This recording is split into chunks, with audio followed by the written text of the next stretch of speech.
welcome to the Public Education Panel Series. I'm your host today, Leonie Moritz, and thank you for joining us for this episode, Witchcraft Beyond Fear and Fiction. For centuries, the word witchcraft has carried fear, distortion, and misunderstanding. Across Europe, the African continent, and the Americas, practices rooted in nature, ancestry, and spiritual technology have been misrepresented, outlawed, or romanticized, often by systems seeking to control or to redefine them. Today, we're going to be looking really closely at what witchcraft truly is and what it isn't, and how practitioners across different lineages are reclaiming integrity and context.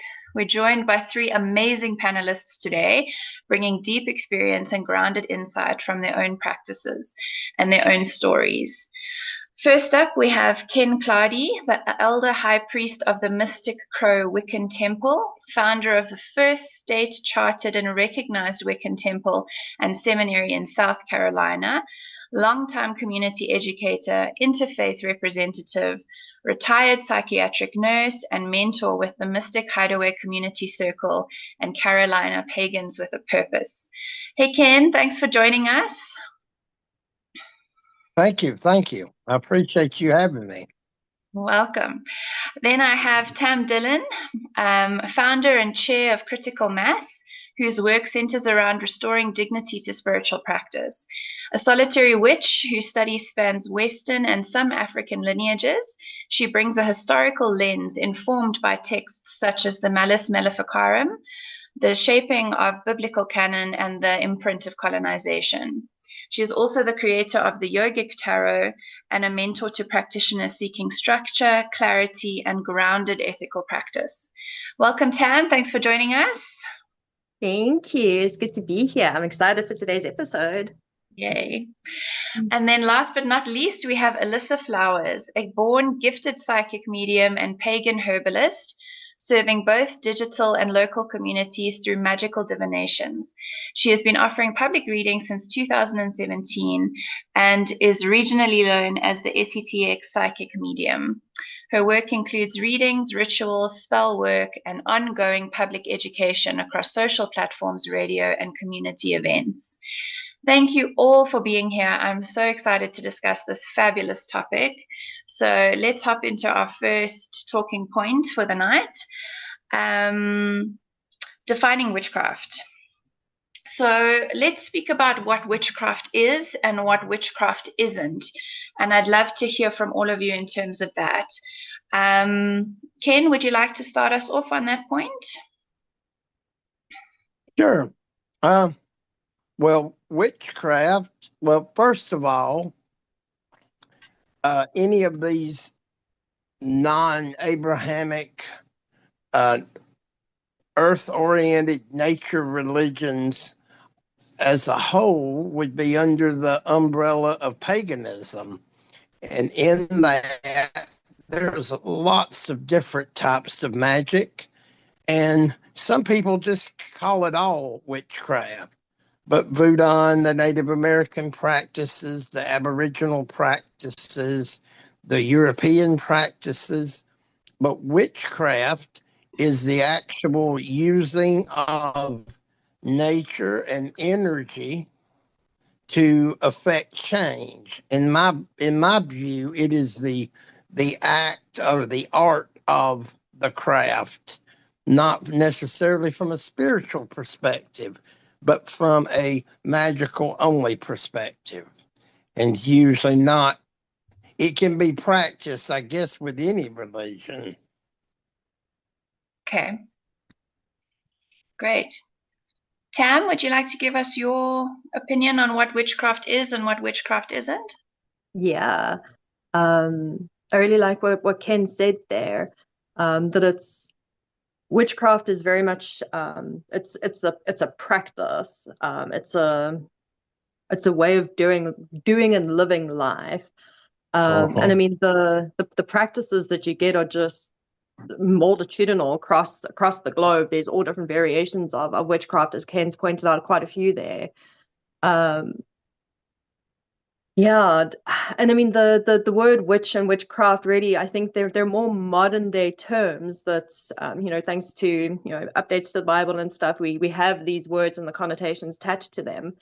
Um, but if we look back in history, wise ones was, I believe, the original like nice term for us. Now we're just labeled pagans and witches, but yeah, we were the wise ones. We were the herbalists, the midwives, those that cared for the village in the different various ways and forms. That to me is that's the witch.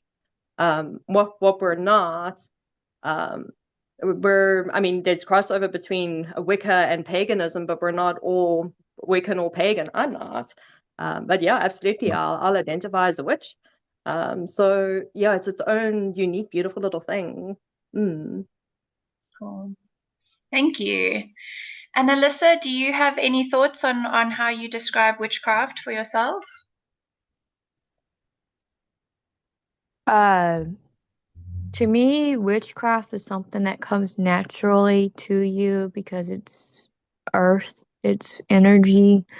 Um, Anyone can practice regardless if they have, ancestral background, language of witches. I just think people should like respect each other's way of practicing, and especially, those that are like closed off practices. But to me, Yes. yeah, anybody can definitely practice magic, and it just it's how you feel about doing it. You can practice however way you want because it's intentions. So anybody can set their own intentions and move energy and make that manifestations. Yeah, that's wonderful. And Ken, would you like to tell us a bit more about um, Wicca and folk traditions and how that and your version of Wiccan witchcraft is different from, say, paganism or folklore? Well, there is Wicca that was created by Gerald Gardner, Gardnerian Wicca, which Yeah. is that and Alexandrian, they're more considered British traditionalist Wiccans. But there are also people like more modern day people, um, like Amber Kay and like Scott Cunningham and people like that who wrote about not being in that traditional coven, practicing as an individual. Um, I know a lot of the British traditionalist witches, they feel like they have to be or need to be in a coven. They all practice the same way, usually believe the same way. Oftentimes, their rituals are somewhat repetitive in that they have a way of doing things, and that's really the only way. What I call Southern Baptist witches, there's only one way, and nobody else is right. And but then there's also the more open-minded Wiccan groups. I started studying with the Frost, Gavin and Yvonne Frost, out of a correspondence course that was found in the back of a True Detective magazine or one of those things. They've been doing that since the 60s, I think, since Wicca became legal in America. And they weren't British traditionalist witches. I don't know what they were. They practiced a lot of magic, but also they practiced kind of like quantum physics kind of a mentality. Uh, Now later I've learned that that's very interconnected with all that. So that makes sense now. It didn't then because I had no clue. I'd come directly out of the Christian church. But then after that, I studied with British traditionalist witches, and I liked that. But I also liked the path that I grew into when I learned initially. And so I kind of combined, I guess it's my form of ritual is more British traditionalist witchcraft. But the things I do in ritual and the way I live my life is more along the lines of uh, just general Wicca, paganism, hoodoo. Uh, Sometimes I call myself a swamp witch, but I've always gotten into the not necessarily being tied down to the British traditionalist Wicca. I try my best to live by the Wiccan Rede, which is something that British traditionalist witches do that a lot of other witches don't do. And that's like, for anybody who doesn't know, that's the law of three. Whatever you put out comes back to you, good or bad. I think that's a good rule of thumb with energy anyway. When you plant a seed, good or bad, you're going to reap something. And so the more good you do, of course, what you get back is going to be better. So I don't do it because I'm fearful. I do it because it's a blessing. And so, like I said, my form is more British traditional, but the rest of it is just kind of pretty eclectic in nature. Yeah, that's fabulous. I have Scott Cunningham on my bookshelf. I remembered reading him as a solitary practitioner myself, not having much Right. guidance in South Africa when Tam and I were growing up. We relied solely on books and information that way. So it is fabulous to hear some of the names that you mentioned. And Alyssa, I'd love to hear from you what influences your practice and ritual and how you see witchcraft in that way. Well, how I see myself doing my things is I did a ancestry research on my family history, and also I did a DNA kit, and it turns out I have Celtic blood. So I did a lot of research on Celtic paganism, and turns out it's been around for well over Christianity has 2,500 years ago, and it's one of the oldest pagan traditions out there. So it influenced me a lot knowing that I have that ancestry background of it from Wales and stuff like that, and so it explains why I feel so drawn to being a witch, or people say pagan, is because it came naturally to me. I've knew what I was since I was a little girl. I used to tell my family, I'm Wicca. I'm Wicca. And my cousin would tell me, well, you can't just claim you're Wicca. I'm like, I know what I am. I felt it as a young child. Um, and I never felt like I was meant to be in a church sitting and listening to someone preach for hours on end because it just didn't feel natural to me. Yeah. There's a lot of fear and misconception around witchcraft and Wicca and paganist rituals. How would you share the beauty and the true form of your practice so that people can understand what it is away from the superstitions, away from the misconceptions? Tam, would you like to start us off there?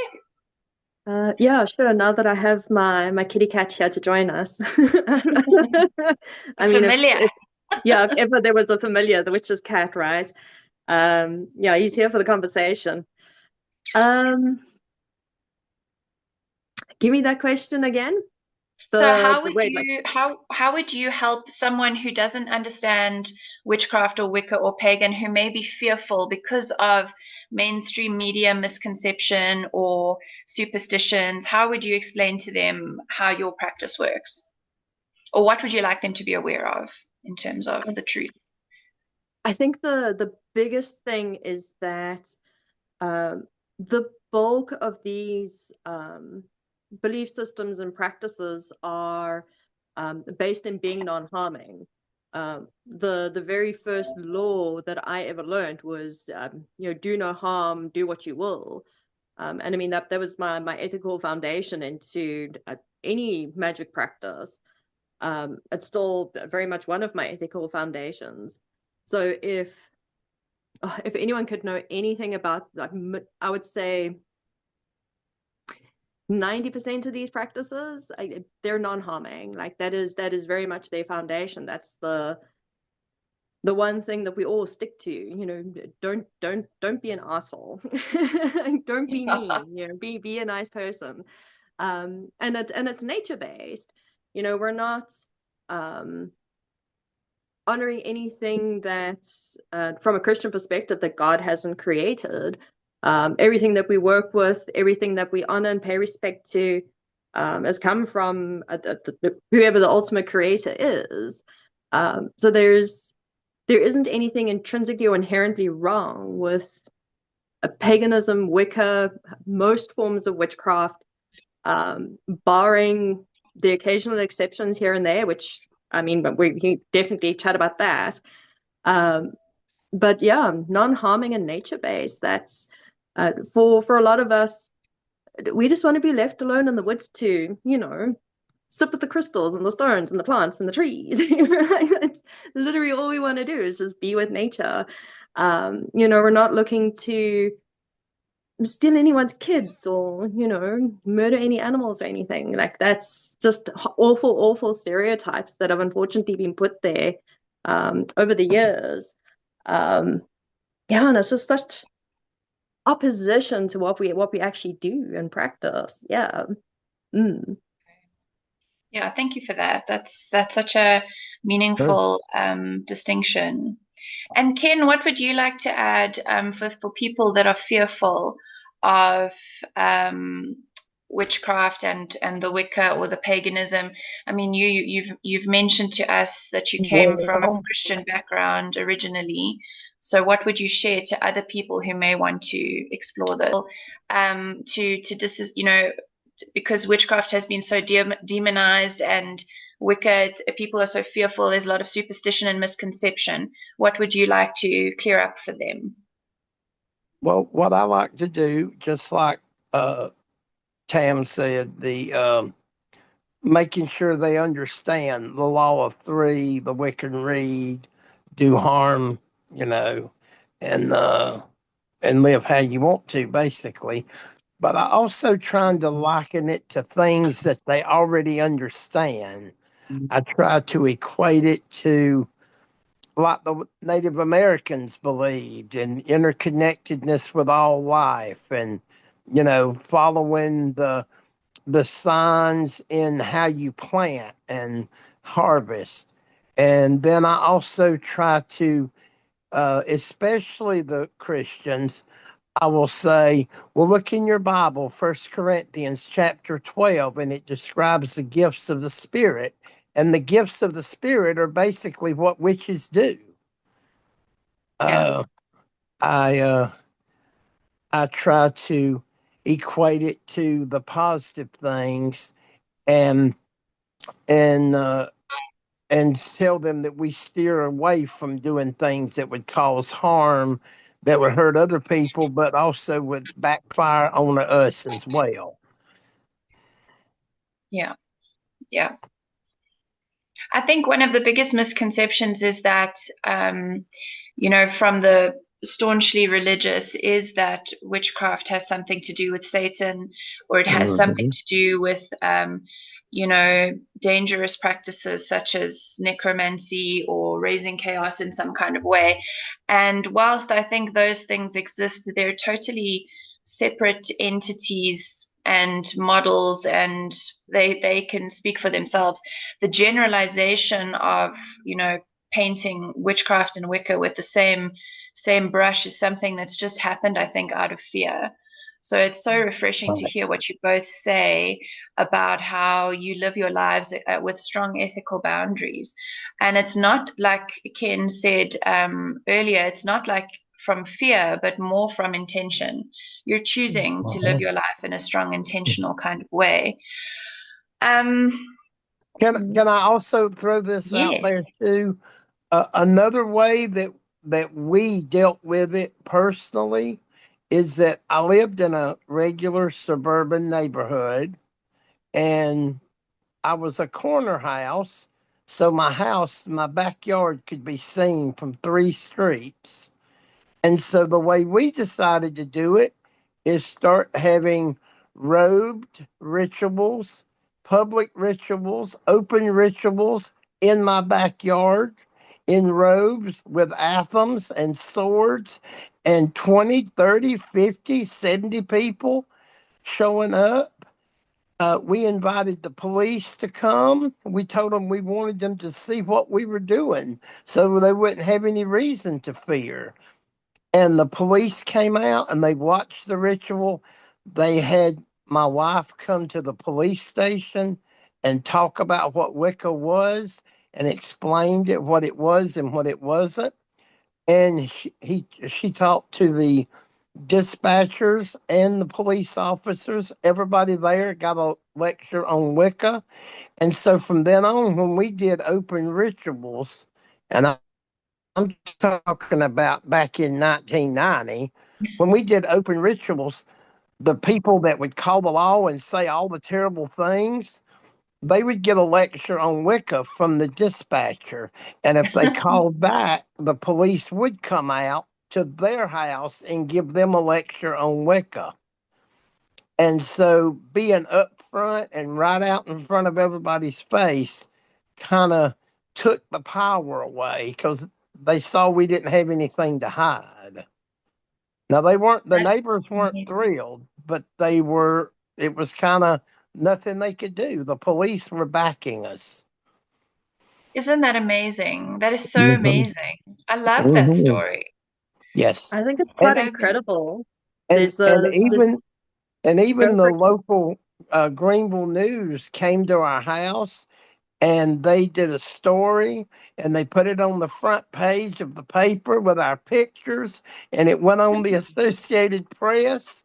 And we had those police officers step up to the plate and talk to the person. And the guy who did the story was a Buddhist and said ever since he'd been to South Carolina, he'd been beat over the head by everybody because he wasn't a Christian. And he was ready to set things right with writing a good positive story about us. There was a Oh, there was a religion professor at Furman University and a history professor at Clemson University that one taught uh, world religions and the other taught the witchcraft craze of the 16th and 17th century. And from a historical perspective, they gave their 2 cent worth on the article. It was a huge article, it was a huge success. And it brought a lot of people out of the closet that there were people coming 100, 150 miles just to come to open rituals. It's pretty amazing. That is that amazing. is so amazing. Coming out of the broom closet is something that a lot of witches fear and a lot of practitioners are afraid of. They shot Actually, at us. They threatened to shoot at us, and they shot at us. They killed pigeons and threw them on our altar. And we just kept pushing right along. And I said to the gods, if I can't trust you to protect me, then why am I wasting my time? And we were protected during all of that. fantastic. So Uh-huh. amazing. There's I'd love quite a to hear stark from difference. you. Yeah. I wanna share because in the mid 90s, so Leonie and I are about early teenage years. Yeah. Witchcraft was legalized. Witchcraft, Wicca, paganism, they were seen as actual religions, and religious freedom was given to us pretty much 1994. In 1999, because I was in grade 7, that's right. And I was just starting to crack open my first books on witchcraft and magic. And the police were coming around to the schools and giving talks about how witchcraft was the same as Satanism and it leads to drugs and crime. And I sat in the back laughing. I was like, this is the crock of nonsense. Like, I know better. But what they were putting out there was incredibly harmful. I mean, witchcraft, Wicca, paganism, Satanism, they're all completely different pathways. They have different deities and systems and traditions. And yeah, that was very damaging. It was almost like you can have your religious freedom, but we're still going to monitor it in other ways. We're going to find ways to kind of like criminalize what it is that you do, or make you fearful of becoming a criminal if you're going to follow down these pathways. So I mean, Ken, you're in the Bible Belt here. So for you to have achieved that in the 90s, that is impressive. Like back in South Africa, we still had the police coming around being like, if you're going to do the witchcraft stuff, you're going to go to hell. Yes. Like you don't need Yes. the police doing stuff like that. So yeah, I just wanted to share that differences in the countries around the same era, like what those look like. I think that level of bravery is what the communities need. They need that level of bravery where it's like, hey, this is what we're actually about. This is what we're doing. Like, rather come and experience it before you throw dead pigeons at us. Right. And that's what we would tell the neighbors. Just come. You don't have to do anything. Just come and see what we're doing. And we didn't have very many neighbors that were interested, but at least they stopped bothering us. Yeah. Yeah. When That's they so important. when they realized the media and the police were on our side, they just kind of gave up. It's such an inspiring story, Ken. It gives me such hope because it's so important to see that people have an open mind when it comes to this kind of thing. And just to point out for our viewers, in South Africa, we had our sort of dark history of apartheid, which was very closely, our government was very closely linked to the Christian nationalism at that time. So that's why there was a lot of fear around anything that wasn't Christian nationalism. And then also from the Black culture, the African witch archetype is very fearful, and it's very evil in their experience. So using the word witch has multiple connotations in Africa. We have to be careful to distinguish ourselves from the archetype of the African witch who causes harm and that sort of thing, versus the European or American witch who practices no harm. There's no sort of hexing or cursing or anything of that sort. And I mean, obviously there are the gray practitioners out there and the Black practitioners out there who do different practices, but it's all different versions. What we're trying to do here today is just to show people that most of the practices are an attempt to manifest things in our life for good, positive, powerful, healing, things like that. On that note, would you like to talk to us about some of the most common practices that you use in your day, in your lifestyle?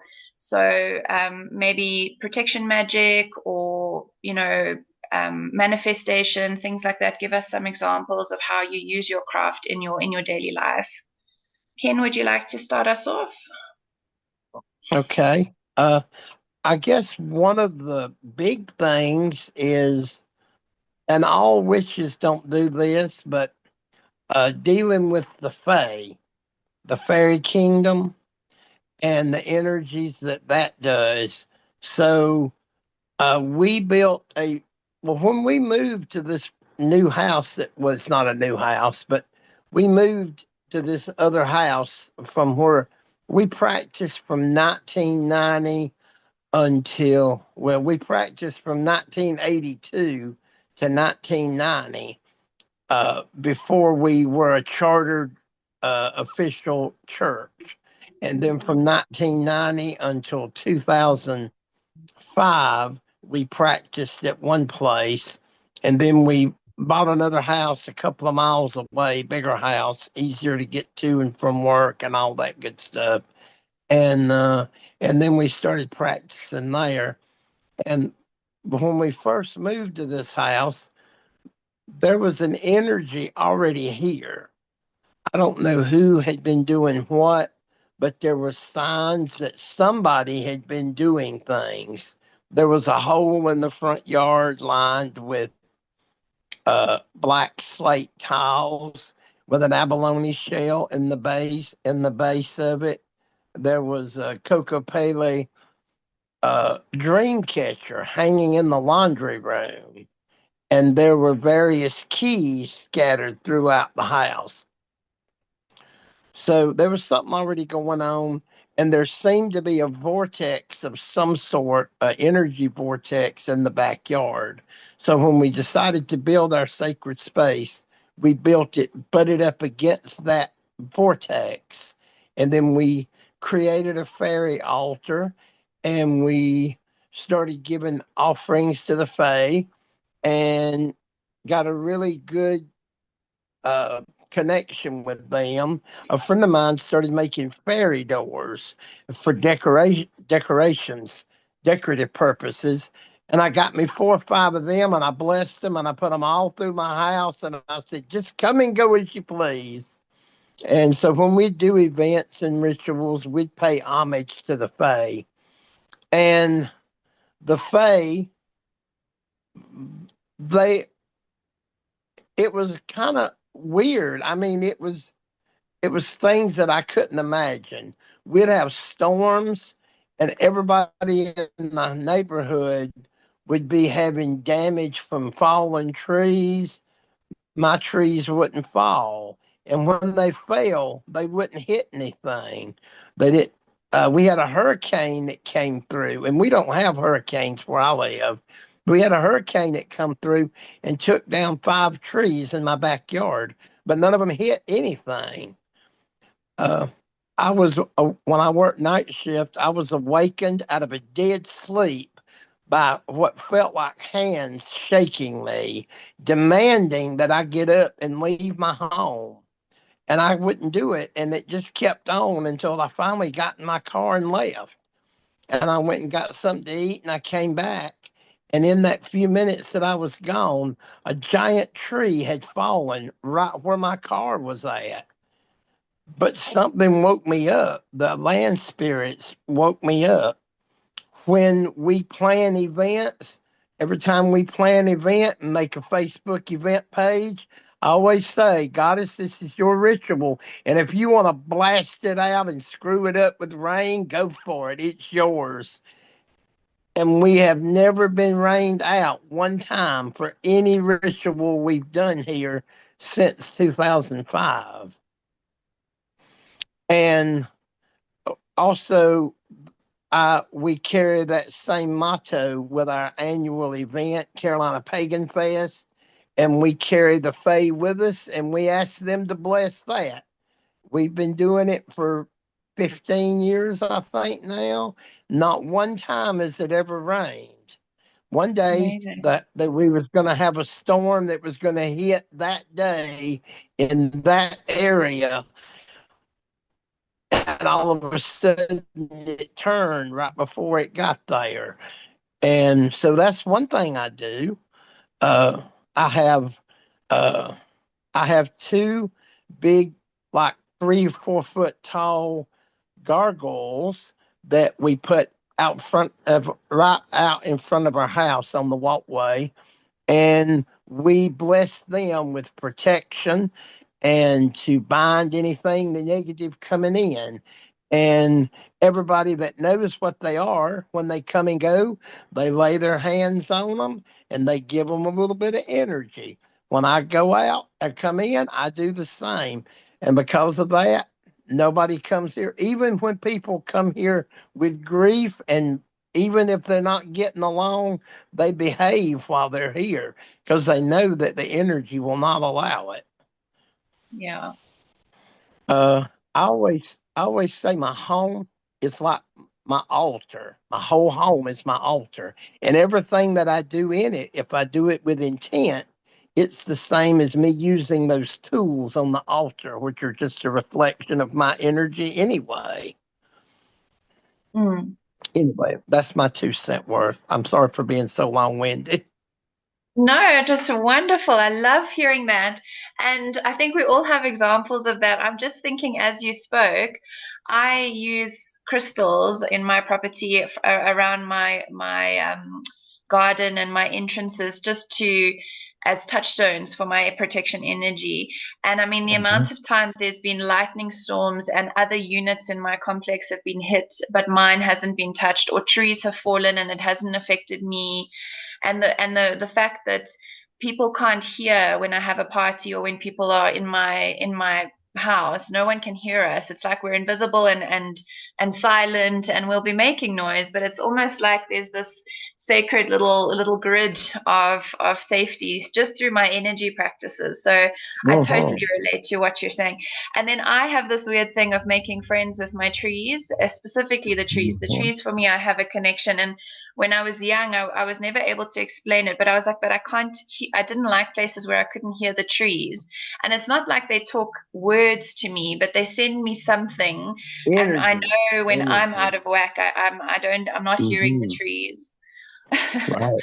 So, Right. Tam, I'd love to hear some of your examples of this sort of how you practice in your daily life and things that you've had, magical happenings. Gosh.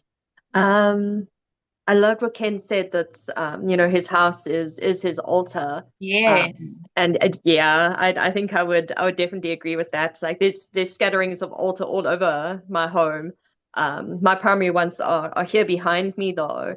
Um, I learned early on as a teenager that manifesting or bringing things to fruition, we don't actually have to have the ceremony. That the ceremony is just there to kind of get the brain and the body into alignment with like, oh, we're doing the thing. So for a lot of my practice years, my practice looked very simple. It was kind of just putting the intention and the energy out there and letting it do its thing. Um, and then I would say in the last probably since moving to the US and kind of like nesting into my own home, that I've really like set up altar spaces and got more into personal rituals, ceremonies. Um, for a lot of that, for me, a lot of that stuff's very personal. When like Yule comes around and everyone's like, oh, happy Yule and the whole thing, and I'm like, yeah, okay. For me, it's a very personal practice. Um, yeah, candles was definitely my prominent form of magic. I think it's the Sagittarian in me that just likes the fire. Um, but yeah, burning the feet off my cauldron once, I think was one of my more exciting adventures. Yeah, I mean it was a small little copper cauldron, admittedly, and it wasn't built to withstand that much fire. Um, but recently, water's been the big element for me, and that's very much come at the request of the ancestors. I think a lot of the work that I do is very ancestral, and that's global ancestry, not just my own ancestry. Um, Definitely deity work, depending on what it is that I'm doing, the intention.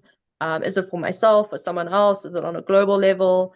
I'll work with different deities. Um, Kuan Yin, I think, is definitely one of my favorite ones to work with. She's really beautiful. She's the Asian goddess of compassion, also known in some cultures as Lady Buddha and Kuan Yin. Um, and the Morrigan, I think, is probably my other deity, coming from my dad's side of the family. So my dad's side of the family is Scottish heritage. We go like right the way back to, I think it's the 200s. Clan Lamont is our original ancestry. So very much drawn to the Celtic ways, a lot of both Irish and Scottish practices. But drawing out of that, I think the Morrigan was one of my all-time favorite deities to work with, and I keep coming back to her. I definitely do. The crows that hang around in my backyard, I'm like, yeah, I see you out there. And I'll hand them some shiny things on the odd occasion. We'll do some exchanges. But yeah, a lot of my practices, especially when I'm putting things together or putting things on my offering bowl, it's very intuitive. There's no conscious thought that goes into it of like, oh, I'm gonna, put some hibiscus flower, or, let me add some peppermint oil. I'm just putting the things in my offering bowls and working as I know that I need to. Especially when it comes to the ancestral work, a lot of that is very just like listening. And they'll tell me like, you're going to do this and you're going to put this here and work this like that. So yeah, for most of my practice, very intuitive, and a lot of listening to the ancestors and what it is that they're wanting. Yeah. That's fascinating. I have well, I've never considered it Celtic, but I guess it is Celtic. But when I did the 23andMe, I think, all Scottish and Irish. So I've always kind of connected to the probably more Irish than Celtic. I mean, probably more Irish than Scottish, but I've always kind of connected. And also, the Irish people dealt with the Fae, and the Scottish folks wasn't so much into the Fae. Mm-hmm. Yeah, I like the Fae, but I don't trust the Fae so much. They're mischievous for me. I'm like, you can all hang out on your toadstools and stay out my house. Don't bring no chaos. Right. Well, they never brought chaos because we always give offerings, and we always keep a pretty good rapport with them, actually. Yeah, you've got to build the relationship with them. And I do wonder if there is a bit of the ancestral lineage that maybe comes into the connection with them. Because I'm very aware of them, but I've never been inclined to work with them or practice with them. And I'm curious when you said, the difference between the Irish and the Scottish. I was like, that could maybe be what it is. That's a big component right there. Yep. Yeah. Because they It's know lovely even listening if to we you. don't know. Yeah. So, one of the things that I think is a significant difference between the witchcraft practices and the traditional patriarchal religion is obviously the view of the feminine and of the goddess in those practices. So this is a slightly meatier question, a slightly meatier section, but I'd really love to know, to hear both of your points of view in how in the patriarchy, the feminine has been very oppressed and sometimes erased from her power, whereas in Wicca and in witchcraft, the feminine is revered, as we feel she should be. So I'd love to hear from you in terms of the expression of the feminine and the matriarchal viewpoint, perhaps, if it comes up. Ken, what do you have to give us on that, the power of the feminine in witchcraft, the goddess? Well, these patriarchal religions were all created in civilizations that were patriarchal in the way they treated women anyway. So to me, that's more of a political stance than a spiritual stance, but people still drag that over into their spirituality as well. I always liken it unto, and the way I try to explain it to people is, it takes male and female to create on a physical plane, whether it's animals or plants or, or humans or whatever. And if we're a reflection of deity, then why would it not be that there are male and female attributes to deity? And but I also believe in I always say I'm monotheistic and polytheistic, in that I believe there is one supreme creative force in nature, just one, and it is the culmination of all that is. Yes. And in that is male God, active, uh,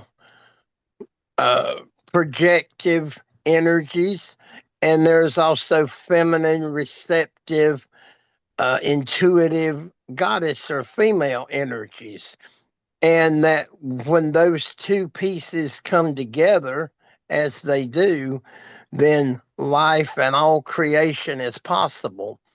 And that's the reason, according to the tradition that I practice, each tool on the altar represents either God or goddess. And when you put those God and goddess energies together, and the elemental energies that go with it, then that is the creation that you're doing. And the atham and the chalice, when you do the great rite with that, then that is the same again as that male and female connection. And it seems like it would be unnatural to think there would be only one or the other. Um, and my wife used to always say that Wicca wasn't matriarchal, Wicca was matrifocal. And so the goddess was given a little bit extra oomph because she was the creator of life. And but then that's Beautiful. how I view it. And I think that because of patriarchal settings that those religions were created in, they just took that political stance on women and incorporated it into their religion in order to maintain control. Yeah. Yeah. Mm. Absolutely. And it's so, I love that matrifocal. That's beautiful. Matrifocal, yes. I love that. Yeah.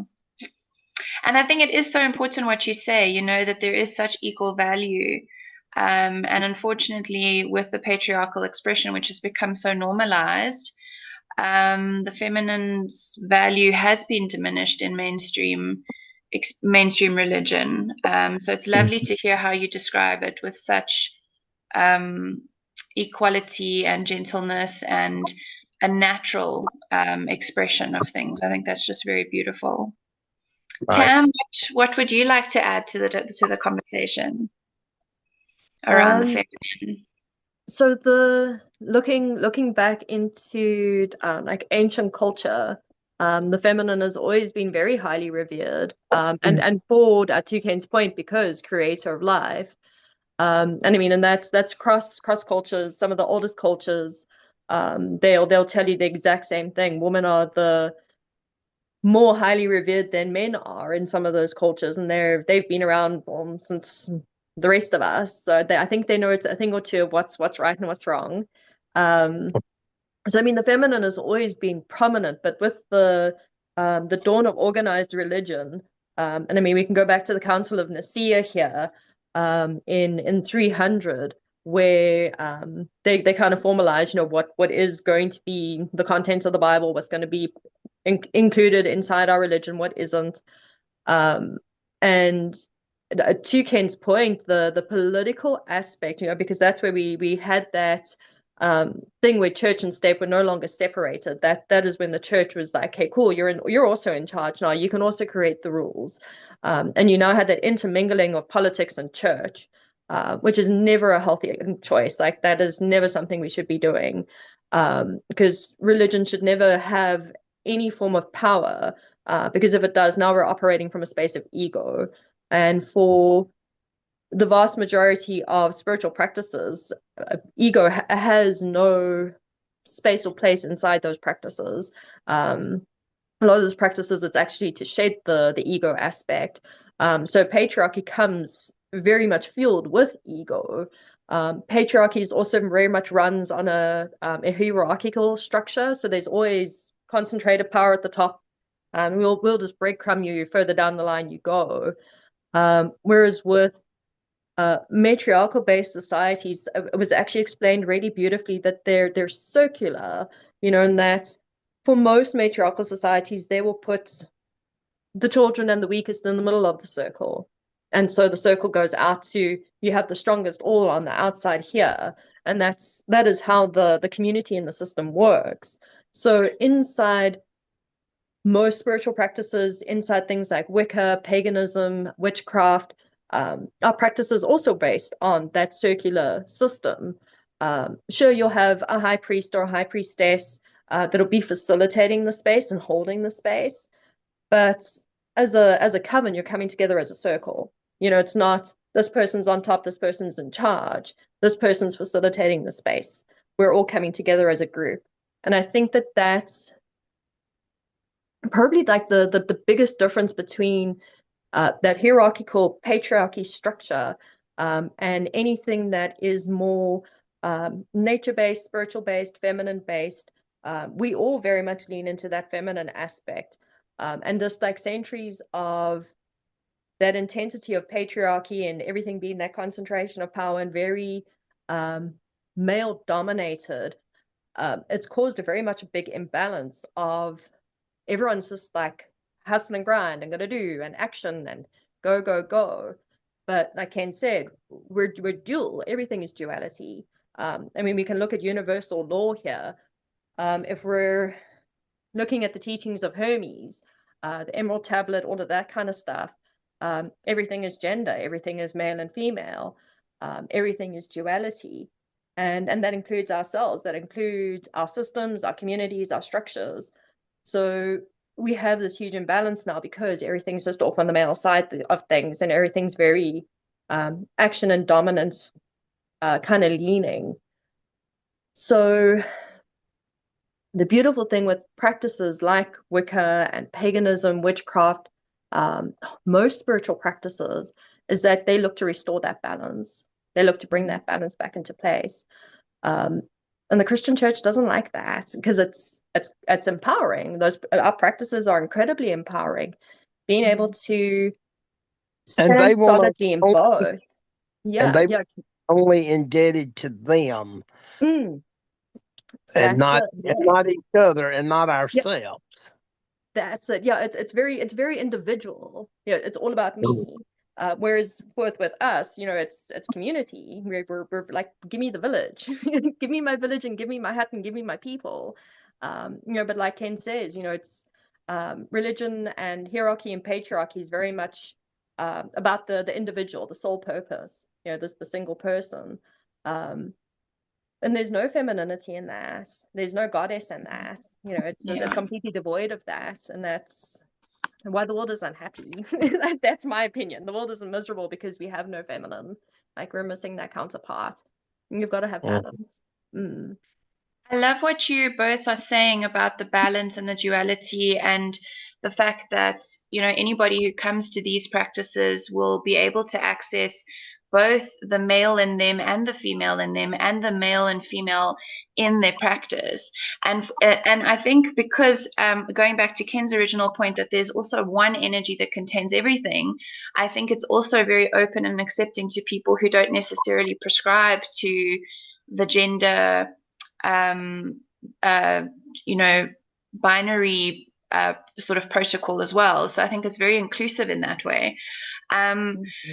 So I'd like to move on to another point that seeing as though we're going in this direction. How would you, Tam, I know one of your specialities is that you've studied and worked with the Malus Maleficarum. Would you tell us a little bit about the witch hunt and how our practices have had to be, it was demonized. It was something we had to hide. We've already heard beautiful stories from Ken about transparency in the modern times, but let's go back a little bit and find out where our practices became demonized and where we felt we had to hide, and how the church scapegoated witchcraft as a means to control and to colonize. Let's go back to the Council of Nicaea. let's go right the way back to there, because that is very much where it starts. I mean, obviously the witch trials and the witch hunts Those came about in the 1600s, compliments of King James. But really, the persecution of nature-based practices, spiritual practices, really was at the dawn of that council, where you now have the church having that control over the state, and dictating, what is allowed and what isn't allowed. So if you had a pagan practice, that's now illegal. You can't honor the gods under the stars anymore. We're gonna lock you up and put you to death, kind of a thing. So thousands of years of fear is sits inside a witch's DNA, and like we all feel that. We all feel that thing of, like, hiding in the proverbial broom closet of, is it safe to step out? Is it safe to talk about this? Can I be open and expressive about the fact that I'm a practicing witch, and I burn my candles and have my herbs and my cats and things. I joked with my husband when I moved to the southeast. I mean, I knew I was moving to the Bible Belt, and I joked with him, but in a part of me was actually quite serious. When I arrive, they're going to be on the tarmac waiting with their pitchforks and torches. And he's like, no, it won't be that bad. And I'm like, you sure? We may live in the 21st century, but The fear is real. the fear is very much there, and it's come from centuries of that persecution. So coming into, I believe it's the late 1400s, I think 1487, the Malleus Maleficarum was written. So the Malleus Maleficarum, also known as the Witch's Hammer, Heinrich Kramer, he wrote this lovely little manual on how to hunt and torture witches. I have it on my bookshelf, because it's a part of my history. I need to know, like, where is this fear coming from? Like, what is the history of the witches? King James was obsessed with witches and witchcraft, and not because he thought it was a fun practice. Like, he thought it was a very bad practice. And he was influenced by people like Kramer. He read the Malleus Maleficarum. He also wrote a book, Demonology. And when he made the changes to the King James Bible, which is predominantly the Bible that the Baptists, if I'm not mistaken, follow, they're all the changes to wording around like sorceress, wise woman, that was changed to witch. And it was very much written in a way that this is wrong and this is evil. So things like divination, any kind of like witchcraft type practice, this was now demonized. And essentially the start of the witch hunts began, spread throughout Europe, and unfortunately made its way over to the Americas. I think the Salem witch trials is probably our most famous one, well, infamous rather, that I think sits so close in our history that for a lot of the practicing witches, we really feel that one in our bones. We feel that that fear of persecution, that fear of that fire, and it's sure we're a couple of hundred years off from that, but that church's persecution is still there. You have books being released. I can't think of the author's name, which is fine. The Pagan Threat, that was recently released. So we still have books coming out that says, everyone under the pagan umbrella is evil and going to go to hell. And I'm like, no, it's not. like, no, don't be so ignorant.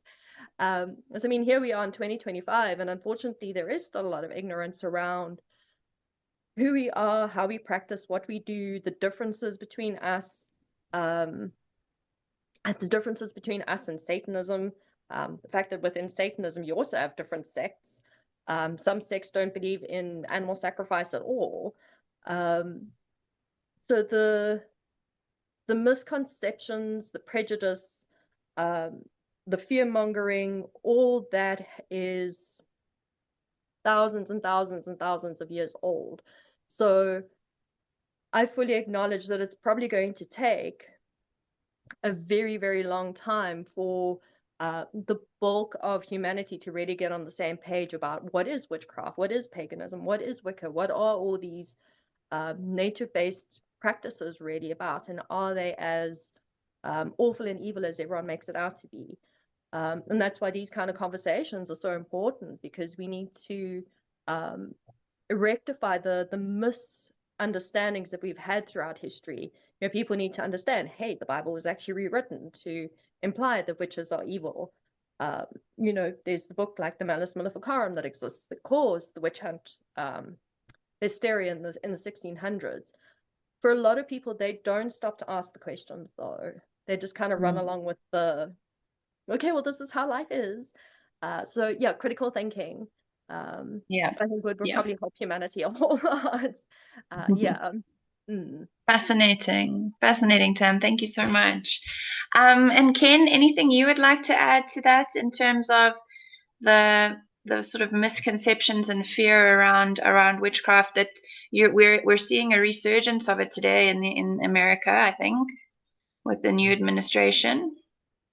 Well, it seemingly is now okay to hate and attack anybody who's different than you, according to more modern day happenings. It seems like things that we thought we had put to bed already has been reignited. Gay people, minorities, people that are different, anything that doesn't fit in with the status quo. Someone's ready to smack you down, and it seems to be more acceptable. But I will have to say this: as long as we don't lower ourselves to become what the oppressor is being to us, our likelihood of staying above it and out of it is a whole lot better. When we start lowering ourselves to fight back the way they fight us, then we're the ones going to lose out, because people can see what they need. I always say some people with a axe to grind or with a political agenda, sometimes they just need a stage to play out their crazy. And that way everybody can see them for exactly what they are. And if we point in, then we're right there with them. We just sit back and we turn this over to the gods. And the gods have never left us forsaken. We just have to remember that. Yeah. Our strength comes from within. That's actually such a lovely point, Ken. Tell us more about how your relationship with God or the gods or deity has empowered your own God within, or your own inner connection, as opposed to the patriarchal society where we bend the knee. How has your relationship with deity empowered you? How is it different from the patriarchy? Well, I feel that even in the Bible, Jesus said, "All this I do, you shall do in greater." And that's where I got my first teachings, through that. And then I took that faith and I wrapped it into what Wicca is. And I believe that we really are reflections of deity, and everything deity can do, we have that capability. We have to have faith and we have to have gratitude. Gratitude greases the wheels of manifestation. And as long as we don't as long as we don't lose hope, and as long as we don't lose faith, there's no way we can fail. There is not one thing that we can't do. I bought the house that I'm in, first time home buyer, ignorant to everything.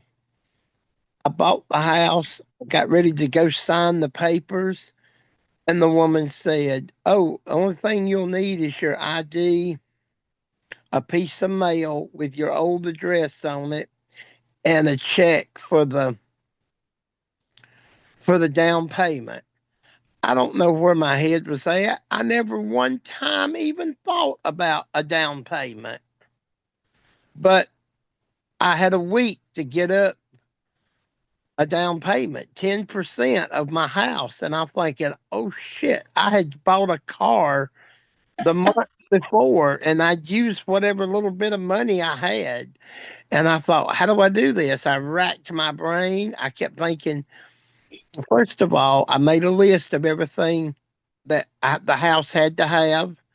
And then I made another list of all the things that I wish it would have, but it wasn't a deal breaker.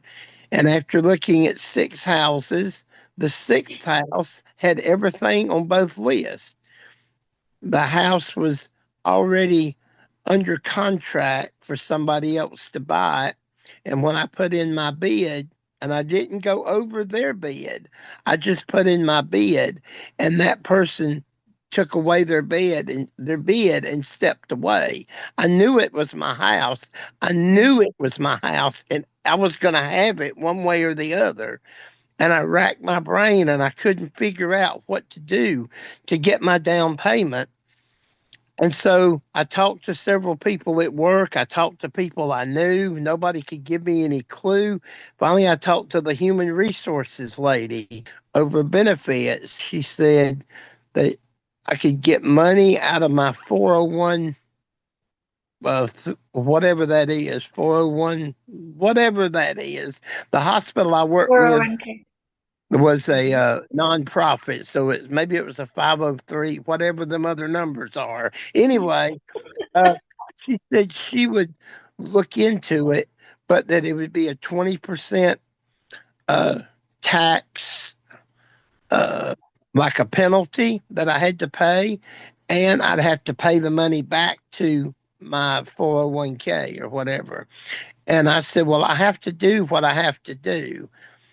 And I said, because I've got less than a week to get this together. And she said, okay. And I said, so how much can I get? And she said, well, I'll let you know in a day or two. I said, I have a week, 5 days. And she said, I'll let you know in a day or two. And then she said, and what are you using the house for? And I said, what are you using the money for? I said, down payment on a house. And she said, oh, well, that's a whole different category. If we do it that way, you don't have to pay it back and you won't get the penalty. And I said, oh, well, then yes, that's exactly what I want to do. And so she filled out the paperwork and she called me 2 days later, which was the day before I had to go and take my down payment. And when I said, so how much can I get? And the total she gave me was less than $10 off from what the down payment was. Wow. Wow. I was up to the wire, but I kept saying, it's my house. I've got to have it.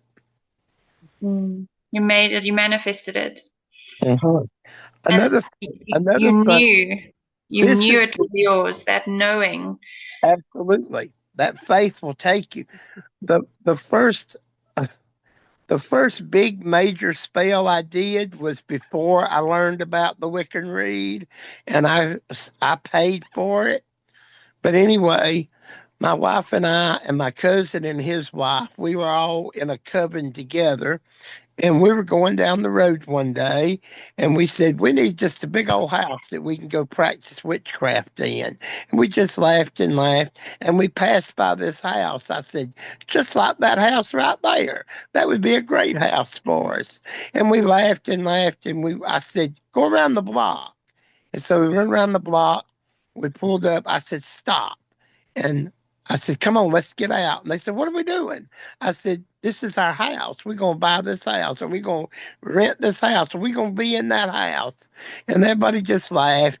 We went up in the yard and we took some stones and some acorns and a couple of little twigs. And we took it back and we put it on the altar and we worked big time magic on it. And in less than 7 days, the people who had lived there moved away and we were moving in. Amazing. It was a 16-room house and they rented it to us for $60 a week. Is that not crazy? Wow. That's crazy. I know. That's what I'm saying. Now, this was in the 80s, but but we said we were going to have the house, and we had the house. And so I took that faith with me when I went and got this house. And Yeah. there's nothing that you can't do. My wife was diagnosed with diabetes. It was so high she passed out in the restaurant and had to be moved with an ambulance. And we worked on her, and her diabetes went away. My cousin was very, very sick, and we almost killed him. We literally almost killed him because we didn't know what was wrong with him. He had lots of symptoms, and we took all the symptoms away. But when he went for his annual checkup, the doctor said, "How are you standing up? How are you working? What is wrong with you?" And he said, "What do you mean?" He said, "We just did your blood work. You've got leukemia, and it's highly advanced, and you're not having any symptoms." Well, we had taken the symptoms, but we didn't know what was wrong, so we didn't take that. And but he told us when he got home, he told us what happened, and we did magic, and the leukemia went away, and he lived for a long, long time. And so I really believe that if you put your faith to it and you have your gratitude behind it, there is nothing you can't do. I have been rescued so many times, I couldn't even tell you how many. It actually makes me so emotional listening to you because I think of examples where we've all reached up to the heavens, to the gods, and said, just show me the way, and how many times has that Mhm. plea been answered when you've got real faith? And Yeah. just a tidbit from my point of view, as a child who was raised by a hippie mother and a scientist father who was atheist, I never really found a specific religious background. I was raised a-religious. So my father taught me to question, and my mother taught me to explore. And then I went into strong Christian sort of schooling because it was part of our schooling as well. And I just battled with it. So for a long time, I was very cynical of faith. And it was when I discovered nature-based religion that just sat well with my soul and my Celtic roots, that I realized that it wasn't that I didn't have faith. It was that my faith was different, and I didn't know how to put it into practice. And that is something that nature-based and feminine based practice has helped me with, is finding faith and finding how to step into that universal flow of manifestation. But it is quite a learning curve, learning to have that faith, to trust the process, all these terms that we hear. So listening to you, it's so moving to hear these stories because I can almost feel it as you're speaking, that this is what you came into connection with.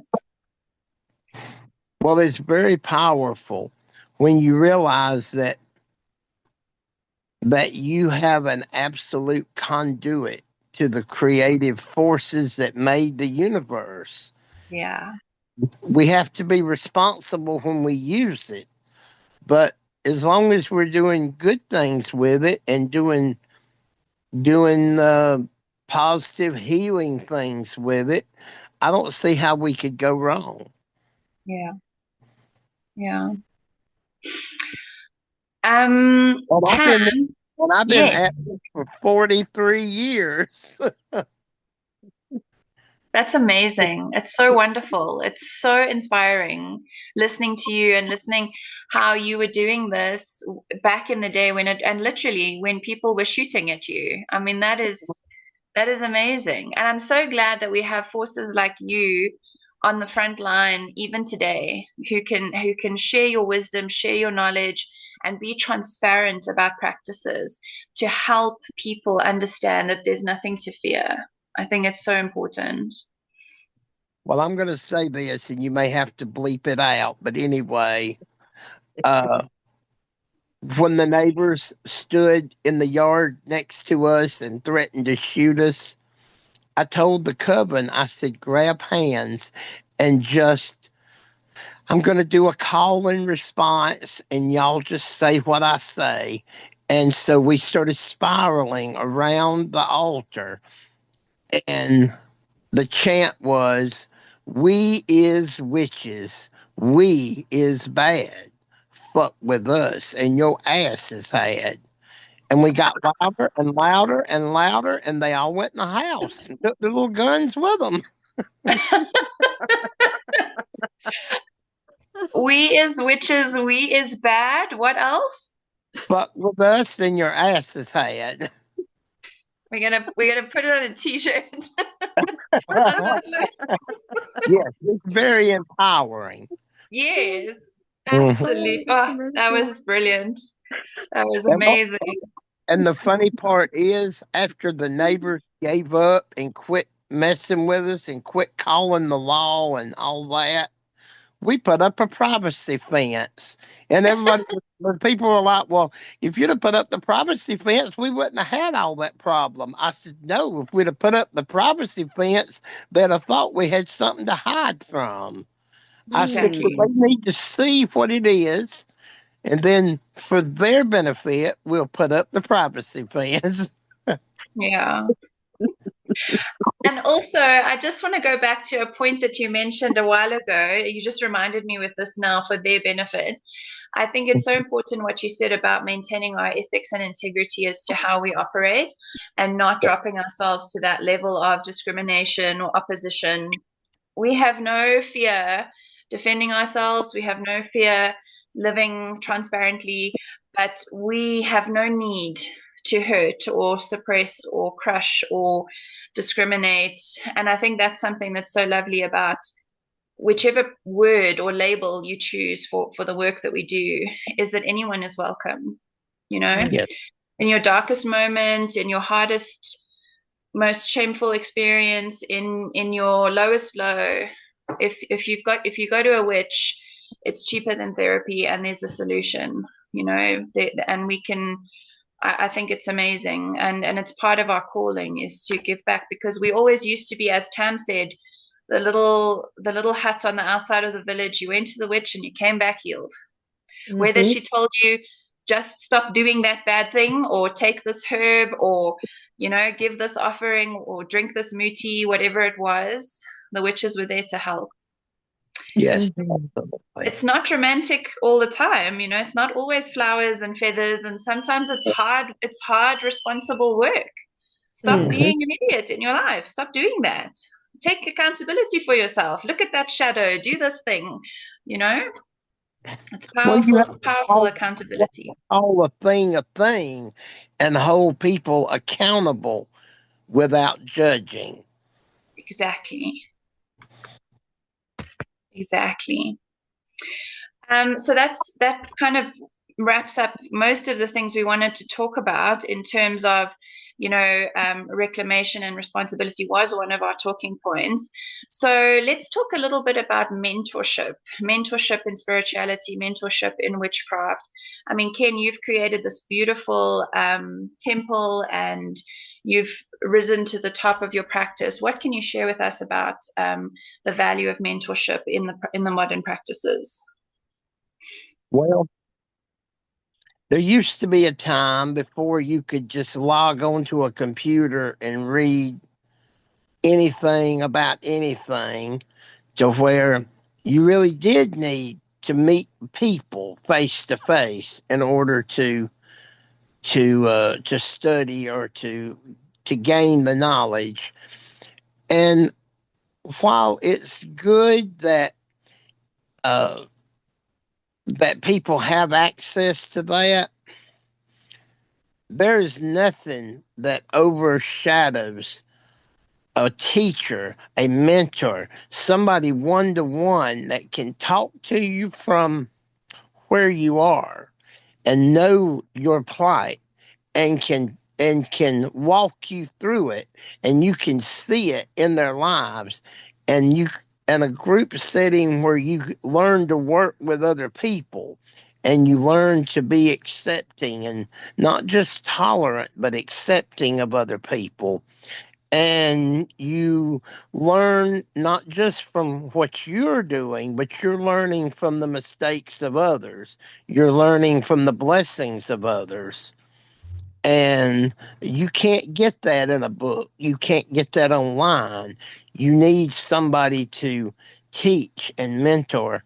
And even though right now I'm not functioning as a high priest of a coven, I am high priest of this circle, and we have open public rituals. But I've always been able to be a mentor or a teacher or a counselor or whatever to the general pagan populace here. And uh, but I try my best to empower them. I mean, I don't mind being there, but I want them to know that it's not in me. It's in them as much as it's in anybody. And so, because of that, at the circle, and we started this in, I think, about 2012, maybe.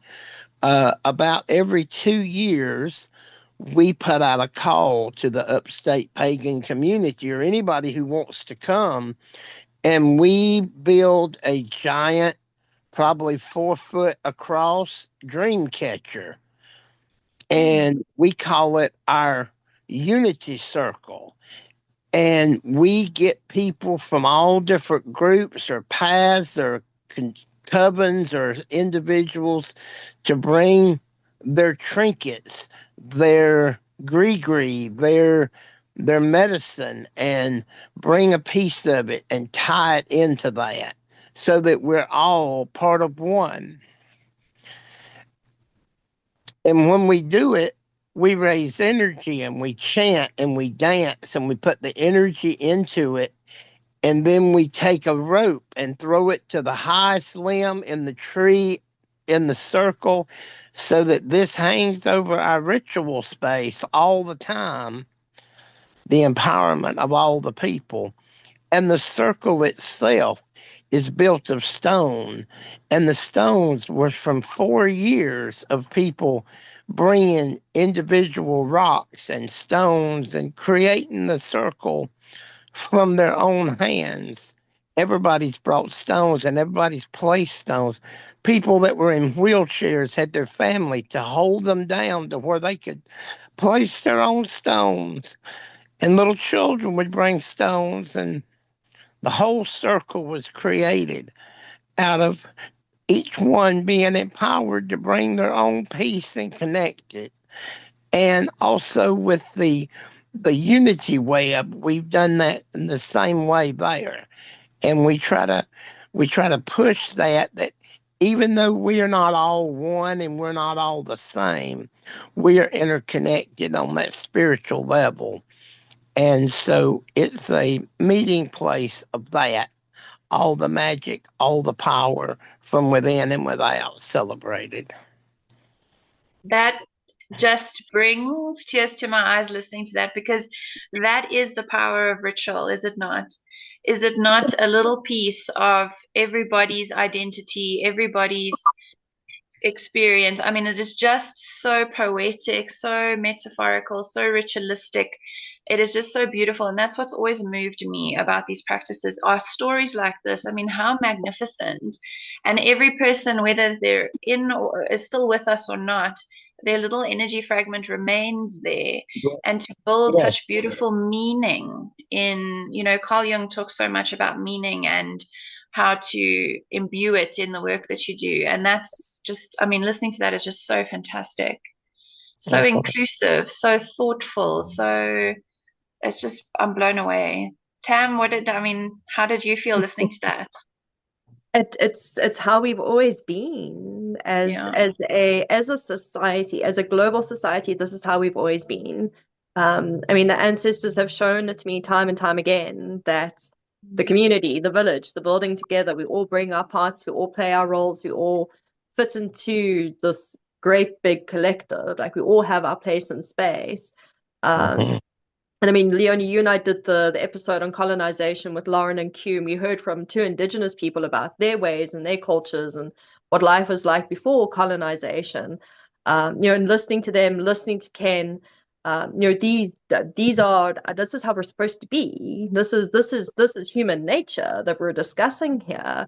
I can feel it in my like deep in my core and my bones. Like every part of me is like, yes, I want to go and be in that circle. I also want to bring my stones and my branches and bits to, you know, build into that village. You know, I want to be there.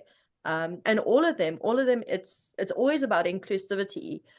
In African traditions, we have the word Ubuntu. I am because we are, which means that the person that I am today is because of the world in which I live and exist. You know, and that's world is 7 billion people that are shaping just me, one person. And we don't realize just how much impact we have on that global scale. You know, when we do gather like that in ritual and ceremony and with so much beautiful intention, the resounding impacts of that is huge. It's massive. It's beautiful. Yeah, this is how we're supposed to be. Yeah, like give me back my village, man. Give me back my hut. Yeah. Yeah.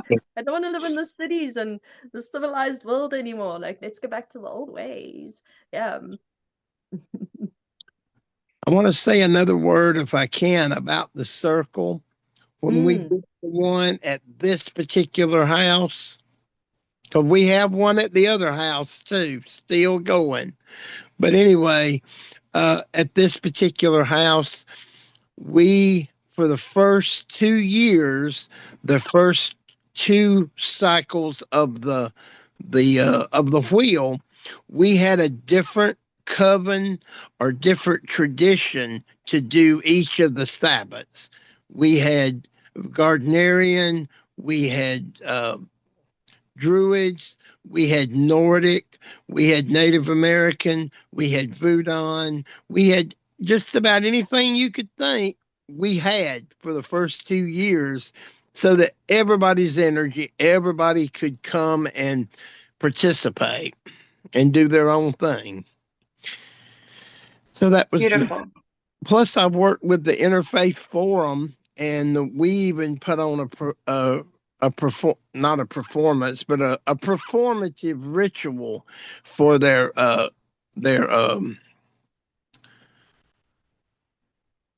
think it's called Circle of Faith or something like that, where they have people from all different types of religion, non-pagan typically, but they included us in that so they could come and bring people of all kind of religions. We had Hindus and Muslims and all that in our circle, so that's pretty cool. So cool. So cool. Stirring the pot. Absolutely. That's so lovely. Stirring the cauldron. Absolutely. So our last question before we wind down, hearing these beautiful practices of love and thought and intention is just so it's so moving for me. How would you guys describe the fact that witchcraft is not a rebellious or or a specific identity? It's a relational relationship with the land, with the ancestors, with the elements, with deity. I'd love you just to talk a little bit about that, Ken. How do you see? I mean, witchcraft is an identity in some ways, but it's deeper than that. Mm-hmm. Well, when you realize that you are just another cog in the wheel of the wholeness of creation, then you can do your part as that cog. Yeah. You have the power to do it all, but you have the power to do nothing. You can, based on your own need and your own convictions, you can put as much or as little into it. There's no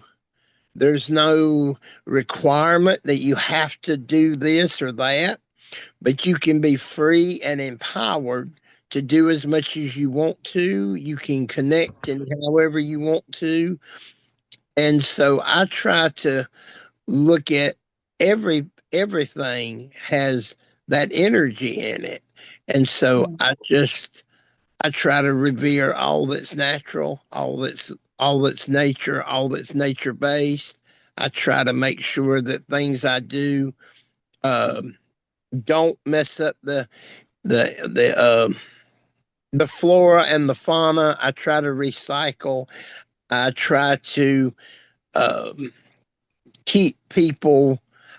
Well, first of all, I try to keep myself out of harm's way by protecting myself and also teaching people to protect themselves, empowering people um, to protect their homes, their family, uh, their legal rights. Uh, because I was in the psychiatric field for over 30 years, I try to help save their mental health and the importance of that.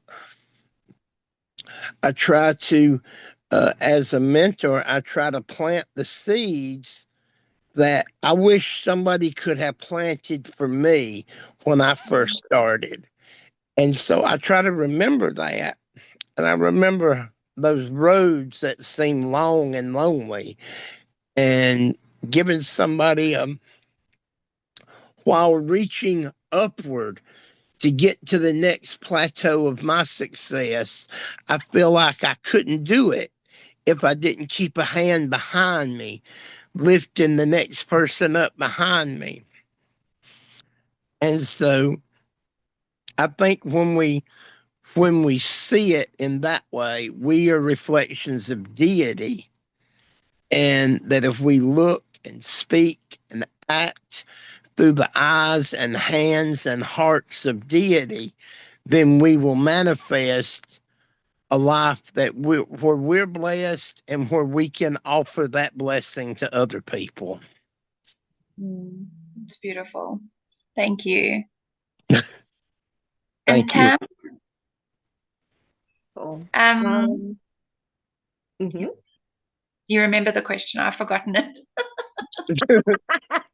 Pop quiz, Leonie, what was the question?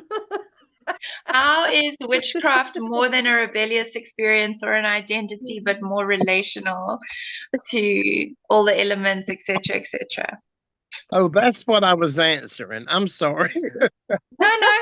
What you said was beautiful, though. What you said was perfect. Thank you.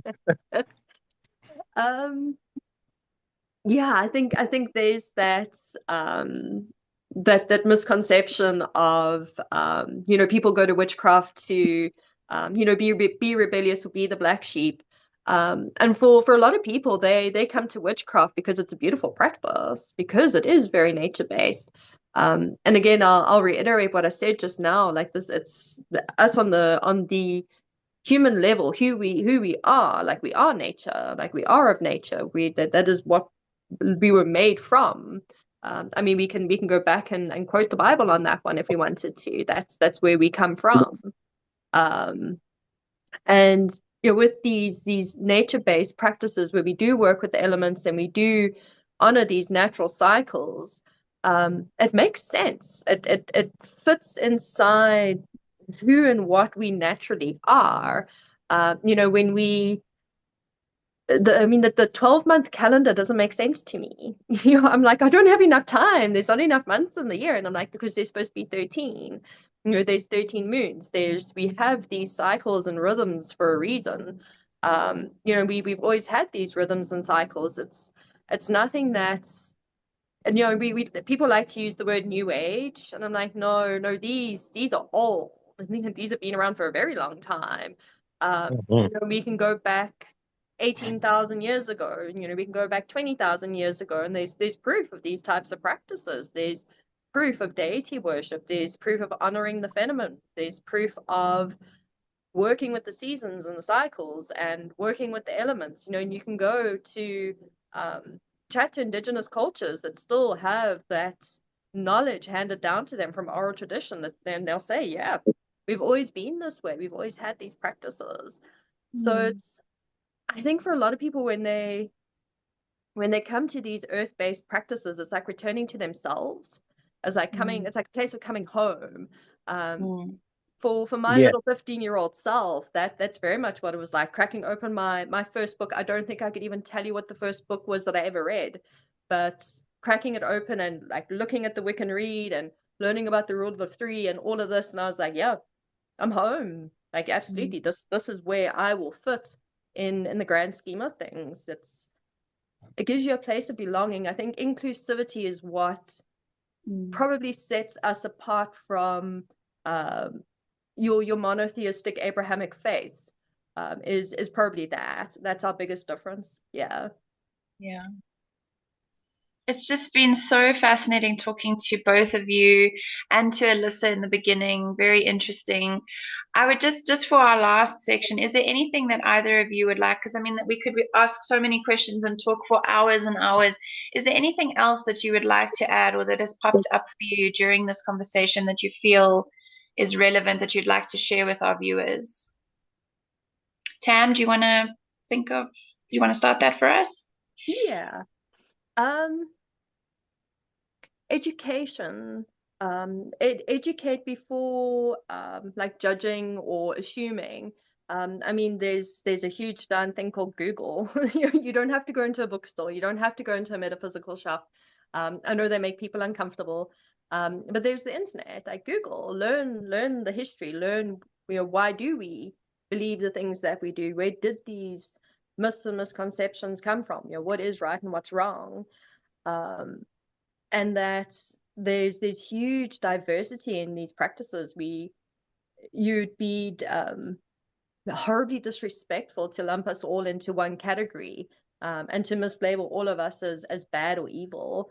And I mean, I think anyone listening to the stories that have been shared here, I mean, it's beautiful experiences. There's nothing in this conversation where I'm like, oh, and I mean, those things do exist within the spheres of witchcraft, but it is a minority, a very small minority that has those practices. For the bulk of it, we're just going back to our roots. We're going back to what we've always done. Beautiful. Ken, and is there anything else that comes to mind as we've been chatting that you'd like to share with our viewers? Well, I like what y'all were saying. I think Tam was saying about it's like a homecoming. It's like coming back to what feels right, what rings true to your spirit. And when I have a person that comes to me and they're questioning or they're looking for answers, the first thing I do is I'll say, well, what do you believe? What do you already believe? Rather than trying to fit into a box that somebody else has made, what do you already believe? Or what do you feel in your spirit? And then let them build from that. Where they don't feel compelled to get in a box and be something. I always told my students, I don't need clones. I need people that can stand on their feet and be strong, powerful, compassionate people. I don't need somebody that does ritual just like I do ritual. And so I think that we have to be willing to always listen, always try to learn. And when we start our path, it's more about unlearning than learning because most of us come with so much spiritual baggage that has been heaped upon us for generations.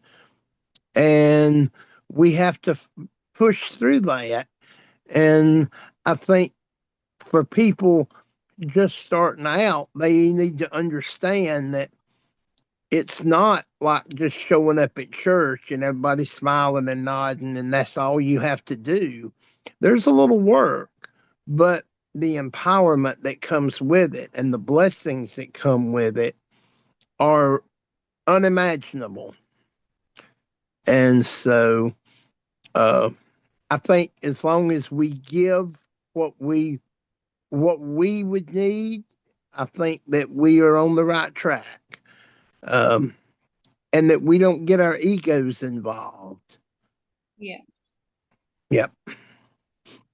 Stunning. Yep.